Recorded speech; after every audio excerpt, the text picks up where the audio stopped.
Limehser Tamerdinê ji bo jinan kursa çêkirina Xalîçeyan hat vekirin, 12 jinên ku beşdarî kursê dibin, bi saya vê him hînê risandina Xalîçeyan dibin, him jî îdare û debara xwe dikin.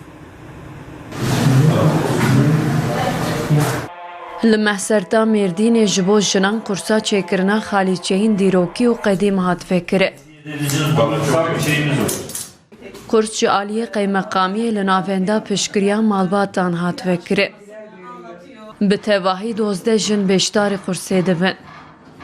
Ji destê pandemiyan ha ji bo vê sosyal mesafe riskêman ha em gwardiyelî sibe grûp dişuxile piştî nîrokî grûp dişuxile. Carê pênc ema dişuxilênin. Ulan şu cila çetiye maluma meqancı medhallimînê xwe stara xwe lê bike em jê memnûnim.